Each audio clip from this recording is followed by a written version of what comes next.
you have increasingly chosen to focus front and center on an anti-American message. It was there in the response to Salman Taseer. It was there when the killing of bin Laden was announced. Your first reaction, you said, was to feel anger and humiliation on the news that bin Laden was dead.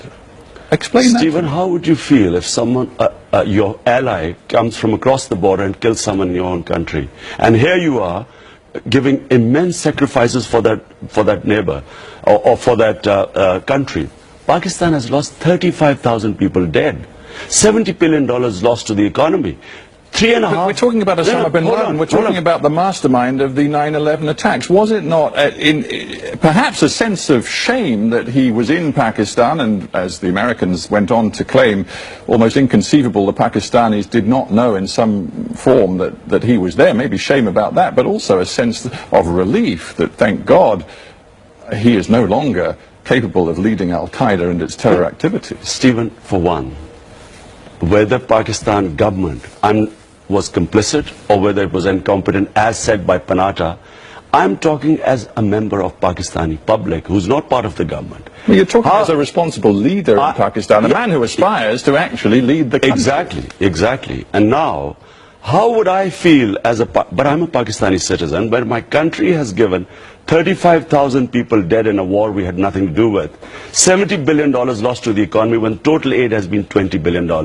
How would I feel that my ally, who we are fighting for, does not trust us, instead comes and conduct the operation itself? How does it help? Should they not have told our government? If it's either it's an ally or it's not an ally. How does it help in terms of the future stability of Pakistan for you to tell the Americans that you want to see them completely out of your country in terms of intelligence cooperation, in terms of their anti-terror activities in Pakistan? You want to cut all ties, and you believe that will lead to greater stability, when the Americans are alleging right now that the ISI, the Pakistani intelligence agency, is actively helping the Haqqani network and other militants do their deeds inside Afghanistan? First of all, if this myth being spun that 4,000 or 5,000 Haqqani Taliban is the reason why the US is not succeeding in Afghanistan. 140,000 US soldiers in Afghanistan, greatest military machine in history, is not succeeding because of these 4,000 or 5,000 fighters that are supposed to be holed up in North Waziristan. Does that make sense? That's number one. But I just come back to that. Does America not have a right, in terms of self-defense, to pursue these people if the Pakistani government will not pursue them? But are we Pakistanis not allowed to criticize American policy? Are slaves allowed to just say, does the United States have a right of self-defense if these people are not going to be rounded up and detained by the Pakistani government? Does the US not have a right to do it? But does the Pakistani government also have not any semblance of sovereignty in our country, that maybe they are fighting this war on terror, which is why 35,000 people have died?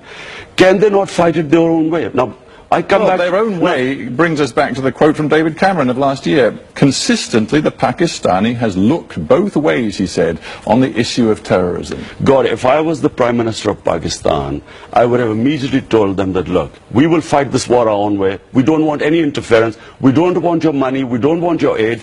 Look, it doesn't mean cutting the relationship with the Americans. It means we will fight our own way. Frankly, it does, because it takes two, and if you had your way, the Americans would cut their relationship with Pakistan. It's quite clear, and that would involve billions of dollars of aid at a time when Pakistan, goodness knows, has every reason to need that aid. Pakistan has lost $70 billion, the people of Pakistan, in this war.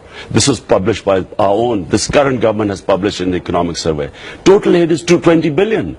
This aid is destroying us. Look, I would tell the Americans that what do they want from Pakistan? There should be no terrorism from our soil. That's all they should want. We'll do it our way. If I am perceived as a puppet of the Americans, it takes away my credibility and ability to fight terrorism.